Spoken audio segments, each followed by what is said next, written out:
स्तुति महिमा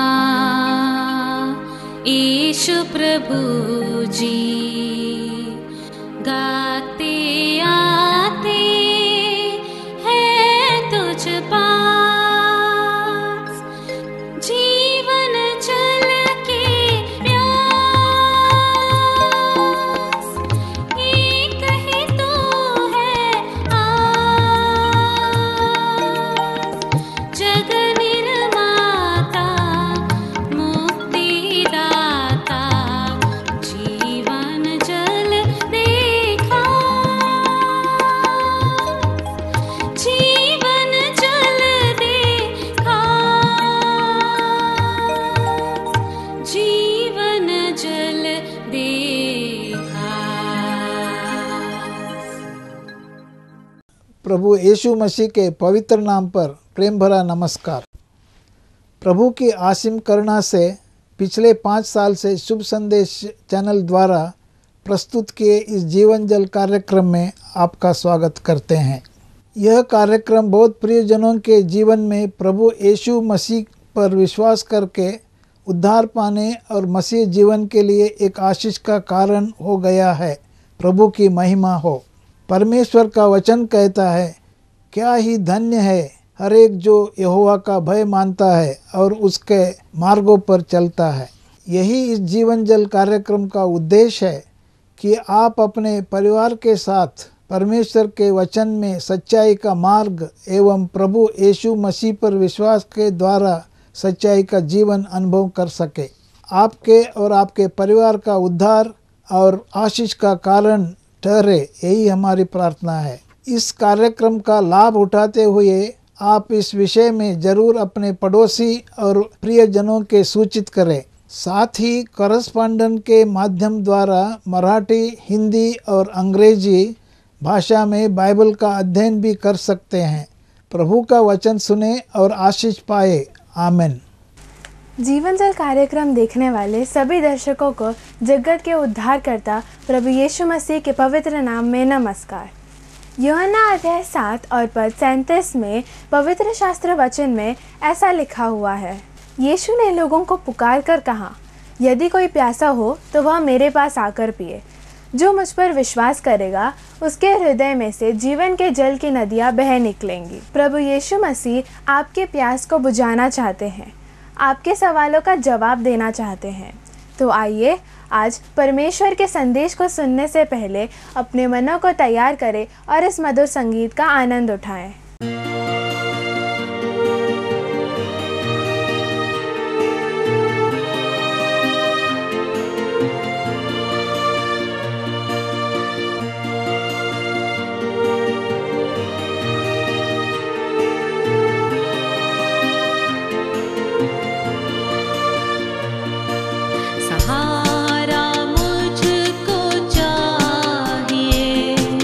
सहारा दे मुझे,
मुझे संभाल मैं गिरा सहारा मुझको चाहिए सहारा दे मुझे खुदा सहारा मुझको चाहिए सहारा दे मुझे खुदा मुझे संभाल मैं गिरा मुझे संभाल मैं गिरा सहारा मुझको चाहिए सहारा दे मुझे खुदा।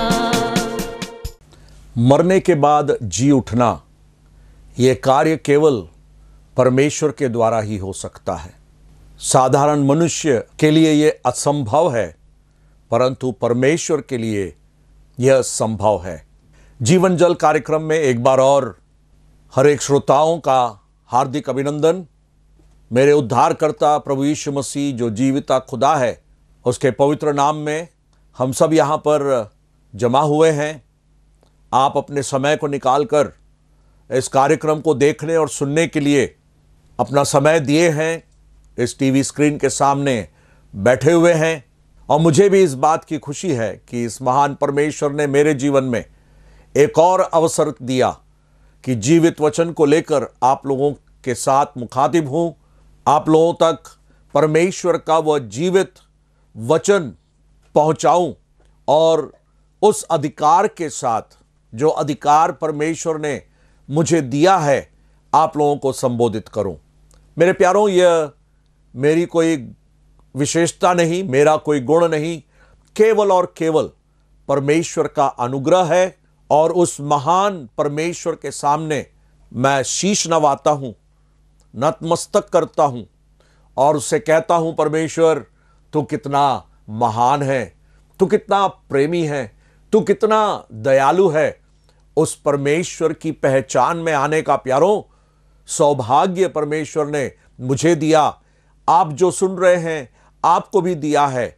शायद आप में से कोई ऐसे होंगे जिन्होंने अभी तक इस पहचान को नहीं कर पाए हैं। तो आज का संदेश परमेश्वर से मेरी प्रार्थना है कि आप लोगों के जीवन के लिए उस प्रकार का एक अवसर हो जहां पर आप परमेश्वर के पहचान में आ जाएं। प्यारों, पिछले एक दो सत्र से हम लूका रचित सुसमाचार के अंदर जो विशेष दिनों के बारे में जिक्र किया गया है उसके विषय में चर्चा कर रहे थे। जैसे मैं शुरुआत में ही कहा, यादें सुनहरे भी हो सकते हैं, कड़वे भी, पर प्रभु यीशु के साथ की यादें हमेशा मधुरतम ही है और इसमें कोई शक की बात नहीं।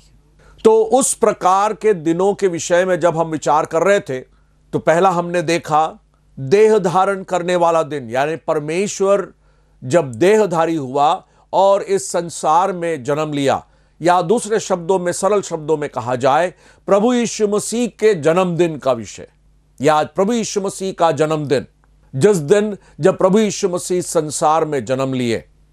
भूगोलिक शास्त्रों के अनुसार यीशु मसीह का जन्म संसार के सबसे बीच स्थान में हुआ है। बेतलहम जो है, कहा जाता है कि वह दुनिया का बीच स्थान है। और उतना ही नहीं, कुछ लोग ये भी मानते हैं कि वह समुद्र तट तल से भी निचली जगह है। वैसे निचली अवस्था में परमेश्वर का मनुष्य बनकर जन्म लेना इस बात को दर्शाता है कि परमेश्वर छोटे से छोटे व्यक्ति का भी ध्यान देता है। और आज शाम को अपने संदेश में आगे बढ़ने से पहले मेरे प्यारे मित्र, मैं आपको बताना चाहता हूं कि परमेश्वर आपके व्यक्तिगत जीवन में रुचि रखता है। आप अपने आप को बहुत छोटा समझ रहे हैं, आपको ऐसा लग रहा है कि मेरे सामने या मेरे विचार या मेरे विषय में सोचने वाला कोई नहीं है। आप उस अकेलेपन को अनुभव कर रहे हो, आपको ऐसा लगता है कि कोई आपका ख्याल नहीं करता है। मैं आपको ढाढ़स दिलाना चाहता हूं, पवित्र वचन, परमेश्वर के वचन, बाइबल के अनुसार मेरे प्यारों, परमेश्वर आपका ख्याल करता है। वो आपके व्यक्तिगत जीवन में रुचि रखता है। जिस मसीह का मैं संदेश दे रहा हूं, प्रचार कर रहा हूं, जिस यीशु मसीह के बारे में मैं आपको बता रहा हूं, वह यीशु मसीह आपके व्यक्तिगत जीवन में रुचि रखता है और आपके जीवन की सारी बातों पर वह ख्याल करता है। प्यारो, ये मेरा अनुभव है। पवित्र बाइबल में इस अनुभव में से बहुत लोग गुजरे हैं और बहुत लोगों ने इसकी गवाही दी है। मेरे समान और भी भाई बहन लोग जिन्होंने इस अनुभव को किया, करोड़ों करोड़ों की, अरबों की तादाद में। आज शाम को आपके लिए भी यह एक निश्चय देने वाली बात है कि परमेश्वर आपके जीवन में रुचि रखता है। कितने भी छोटे क्यों ना हो आप, समाज में आपका कोई ख्याल नहीं करता हो, तो भी परमेश्वर आपके विषय में सोचता है। तो यीशु मसीह के जन्मदिन के विषय में हमने देखा और उसके बाद प्रभु यीशु मसीह के क्रूस पर चढ़ाए जाने के दिन को हमने देखा। उस क्रूस पर चढ़ाए जाने वाले दिन, 3 बातों के विषय में मैंने उस दिन की विशेषता बताई। एक तो हमने यह देखा कि उस क्रूस पर चढ़ाए जाने वाले दिन प्रसन्नता हुई, उस क्रूस पर चढ़ाए जाने वाले दिन मेल मिलाप हुआ और उस क्रूस पर चढ़ाए जाने वाले दिन एक छुटकारा भी हुआ। तो प्रभु यीशु मसीह के क्रूस पर चढ़ाए जाने के कारण से इन परिणामों को हम अपने जीवन में भी देखते हैं। हम प्रसन्नचित्त रहते हैं, वो आनंद हम प्राप्त करते हैं जो आनंद हमें और कोई कहीं नहीं मिलता। दुनिया की संपत्ति, दुनिया की शिक्षा, विज्ञान की समझ, हमारे शैक्षणिक योग्यताएं, कुछ भी वो प्रसन्नता, वो आनंद हमें नहीं दे सकती। परंतु प्रभु यीशु मसीह के क्रूस पर चढ़ाए जाने के कारण से जो जीवन उनके मृत्यु के कारण हमने प्राप्त की, या आप जब प्राप्त करेंगे, तो वो आनंद आपके जीवन में आएगा, वो प्रसन्नता आपके जीवन में आएगी, वो मेल मिलाप का अनुभव आपके जीवन में आएगा। उतना ही नहीं, आप छुटकारे को अनुभव करेंगे, पाप के जीवन से छुटकारा, पाप के उस भय से छुटकारा, पाप के उस सामर्थ्य से छुटकारा। मेरे प्यारों, ये कितना बड़ा अनुग्रह है परमेश्वर का। आज हम इसी लूका रचित सुसमाचार के अंदर से एक और विशेष दिन के विषय में देखेंगे और उस दिन का मैंने शीर्षक इस प्रकार दिया है, पुनरुत्थान का दिन, या प्रभु यीशु मसीह के पुनरुत्थान का दिन। दूसरे शब्दों में कहा जाए, प्रभु यीशु मसीह के जी उठने का दिन। यीशु मसीह क्रूस पर चढ़ाए गए, उनकी मृत्यु हुई। लोगों ने सोचा कि यीशु मसीह को क्रूस पर चढ़ा देने से उनकी जीवनी खत्म हो जाएगी, या उन्होंने सोचा कि यीशु मसीह मर जाए तो उनकी जीवनी खत्म हो जाएगी, आगे अब यीशु मसीह कुछ नहीं कर पाएंगे। परंतु प्रभु यीशु मसीह कीलों से जड़ा हुआ उस क्रूस पर लटके रहने के लिए नहीं आए, मृत्यु के अधीन में रहने के लिए वो नहीं आए। मृत्यु या मौत उनको हरा नहीं सकती थी, मृत्यु उन्हें अपने कब्जे में रख नहीं सकती थी, क्योंकि वो सामर्थ्यवान परमेश्वर है। प्रभु यीशु मसीह ने अपना परिचय भी ठीक उसी प्रकार दिया है। उन्होंने अपने आप को परमेश्वर का पुत्र होकर संबोधित किया। अपने जीवन का या अपने नाम का एक शीर्षक उन्होंने दिया कि वो खुद कहते हैं कि वह परमेश्वर का पुत्र है। और जब उन्होंने अपना परिचय परमेश्वर का पुत्र होकर दिया, तो वह इस बात की गवाही है कि यीशु मसीह उन शब्दों को कहकर अपने आप को परमेश्वर के तुल्य कह रहे हैं, या दूसरे शब्दों में परमेश्वर को अपना पिता कहते हुए उन्होंने अपने जीवन में इस बात की स्थापना किया, इस बात को स्थापित किया, स्थिर किया कि वो स्वयं परमेश्वर है। और उस बात को प्रभु यीशु मसीह ने अपने जीवन काल में लोगों को बताया, और उन्होंने इस बात को बताया कि मैं परमेश्वर का पुत्र हूं, या पिता परमेश्वर, या परमेश्वर जो है वो मेरा पिता है। और उस बात को कहते हुए उन्होंने इस बात को स्थापित की कि वो स्वयं परमेश्वर है। और वह यीशु मसीह जो क्रूस पर चढ़ाया गया, वह गाड़ा गया, और हम उस गाड़े जाने के विषय में हम पढ़ते हैं कि यीशु मसीह को यूसुफ नाम का जो महासभा का एक सदस्य था, जो सज्जन और धर्मी पुरुष था, वो अरमतिया का रहने वाला था। उसने यीशु मसीह को उस क्रूस पर से उतारकर मलमल की चादर में लपेटा और एक कब्र में रखा जो चट्टान में खुदी हुई थी, और उस कब्र में कभी भी कोई रखा नहीं गया था। वह तैयारी का दिन था और सब्त का दिन आरंभ होने पर था, और वहां पर वो स्त्रियां भी आई कि उस जगह को देखे कि यीशु मसीह किस कब्र में कहां पर रखा जा रहा है। और हम देखते हैं लूका रचित सुसमाचार 23वां अध्याय उसकी 56वीं आयत में, तब उन्होंने लौटकर सुगंधित वस्तुएं और इत्र तैयार किया और सब्त के दिन उन्होंने आज्ञा के अनुसार विश्राम किया। तो प्रभु यीशु मसीह, उनकी मृत्यु हुई, वो कब्र में रखा गया, परंतु फिर क्या हुआ? हम आगे पढ़ते हैं लूका रचित सुसमाचार 24वां अध्याय और उसकी 21वीं आयत। वहां पर लिखा है, परंतु हमें आशा थी कि यही इस्राएल को छुटकारा देगा। इन सब बातों के सिवाय इस घटना को हुए तीसरा दिन है।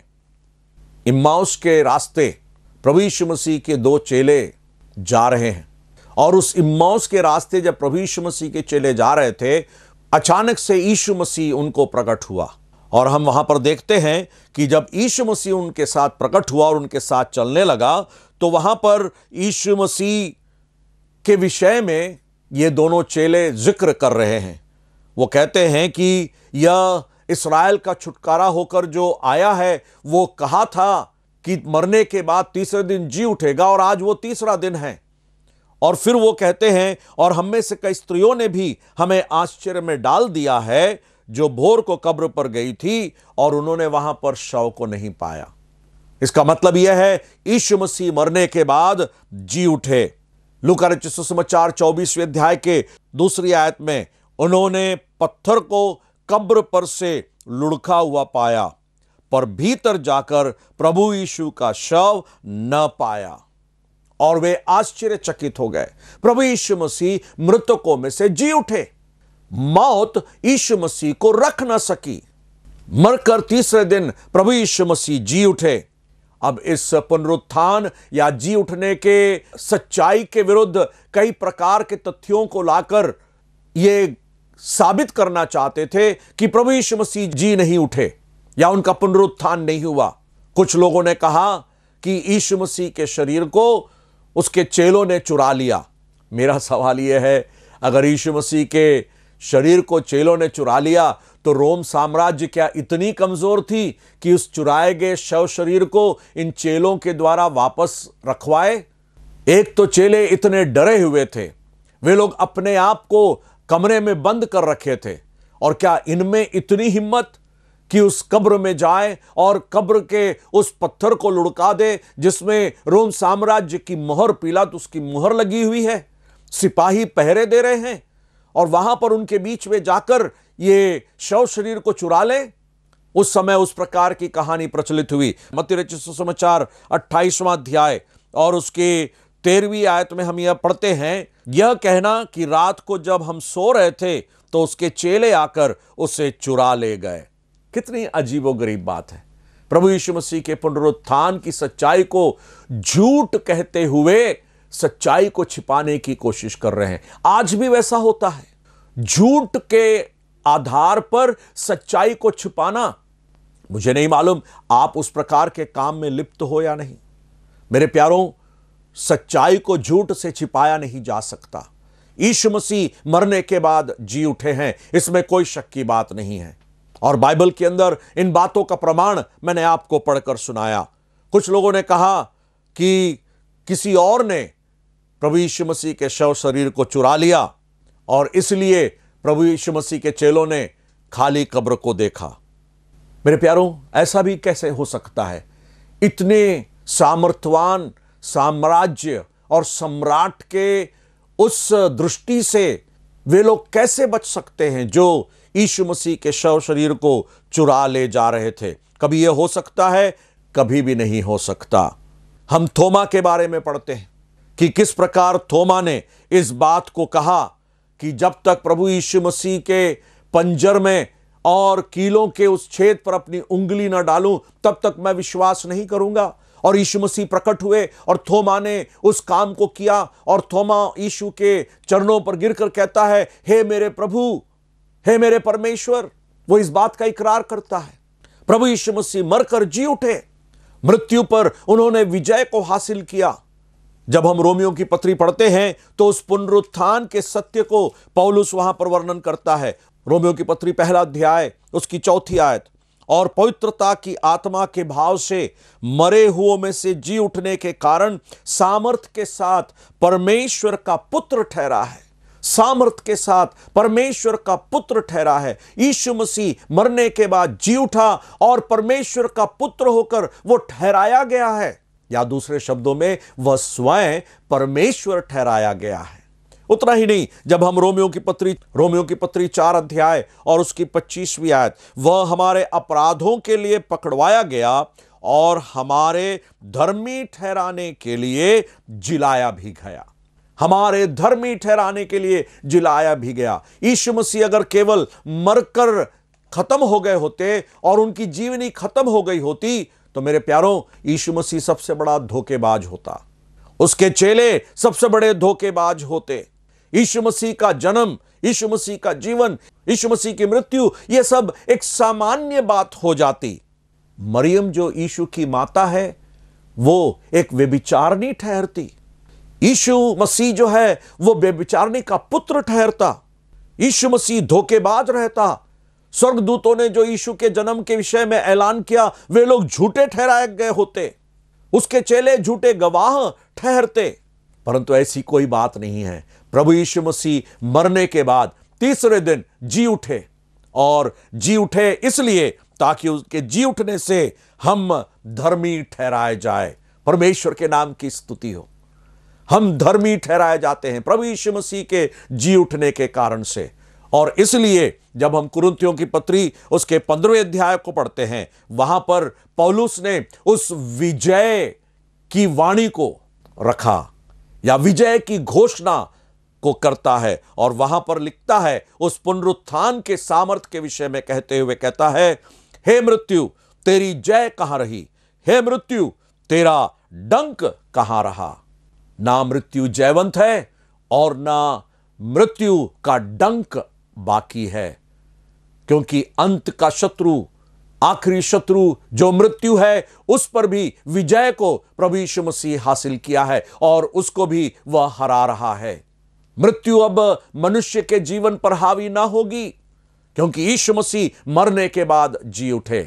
पुनरुत्थान जो है, यीशु मसीह का जी उठना जो है, वो मेरे और आपके लिए धार्मिकता का कारण बन जाता है। परमेश्वर जो बात की मांग रखी, परमेश्वर जो चाहता था कि बात पूरी हो, वह बात परमेश्वर ने हमारे जीवन में दे दिया है। हमारे जीवन, जब हम प्रभु यीशु मसीह पर विश्वास करते हैं, उसके मृत्यु और पुनरुत्थान पर जब विश्वास करते हैं, तो मेरे और आपके जीवन में परमेश्वर की जो मांग है उसे हम पूरा करते हैं, या प्रभु यीशु मसीह के पुनरुत्थान के कारण हमारे जीवन से वो मांगे पूरी हो जाती है और परमेश्वर उसको स्वीकार कर लेता है। और फिर पौलुस जो है इस बात को कहता है कि पुनरुत्थान की सामर्थ को मैं जानूं। क्या आज इस शाम के वक्त आप इस पुनरुत्थान की सामर्थ को पहचानना चाहते हैं?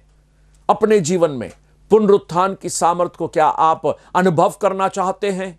पुनरुत्थान की सामर्थ आप जरूर अनुभव करेंगे जब आप इस यीशु मसीह को अपने जीवन में अपना उद्धारकर्ता और प्रभु होकर ग्रहण करेंगे।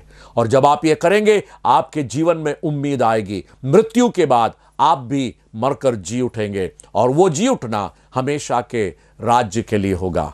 परमेश्वर उसके लिए आपकी मदद और सहायता करे कि इस पुनरुत्थान प्राप्त किए हुए यीशु मसीह के पहचान में आप आ जाएं और आप परमेश्वर के संतान कहलाए जाएं, परमेश्वर के राज्य में आपको प्रवेश मिले।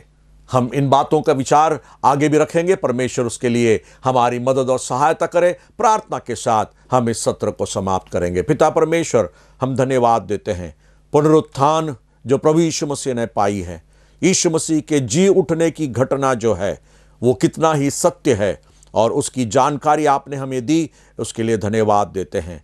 इस यीशु मसीह के जी उठने के कारण से मौत हार चुकी है और उसका डंक अब ना रहा। उतना ही नहीं, हमें धर्मी ठहराने के लिए आप मरकर जी उठे हैं। धन्यवाद उस बड़े अवस्था के लिए जो आपने हमारे जीवन में दिया है। आपके सारे उपकारों के लिए धन्यवाद। उस पुनरुत्थान की सामर्थ्य में जीवन को बिताने के लिए हमें भी आप अनुग्रह दीजिए, हम आपसे विनती करते हैं। धन्यवाद, आपने प्रार्थना सुनी। आदर और सम्मान आपको अर्पित करते हैं इस प्रार्थना के लिए, इस अच्छे समय के लिए और जीवन जल के इस कार्यक्रम के लिए हम आपका धन्यवाद देते हैं। और इस प्रार्थना को धन्यवाद के साथ प्रभु यीशु मसीह के मधुर और मीठे नाम में मांगते हैं। सुनो और ग्रहण कीजिए। आमीन, आमीन। परमेश्वर आप सबों को आशीष देवे। अगर परमेश्वर ने इन वचनों के द्वारा आपसे बातें किया है और आप इस विषय पर अधिक जानकारी प्राप्त करना चाहते हैं या किसी प्रार्थना के विषय को बांटना चाहते हैं तो निसंदेह हमसे संपर्क करें। हमारा पता Jeevan Jal Nav Bhavana building 422 SVS road, post box number 19161, Prabha Devi, Mumbai 400025। प्रार्थना एवं मुफ्त बाइबल करेस्पॉन्डेंस कोर्स के लिए हमें संपर्क करें और अपना नाम और पूरा पता हमें SMS करें। Mobile number 7710065115। Email ID gospelbroadcast@yahoo.com। Web address www.lwgb.org। YouTube address जीवन जल TV @YouTube। जीवन जल कार्यक्रम को हर सोमवार शाम 6:30 बजे, बुधवार शाम 6:30 बजे, शनिवार रात 9 बजे इसी चैनल पर देख सकते हैं। धन्यवाद।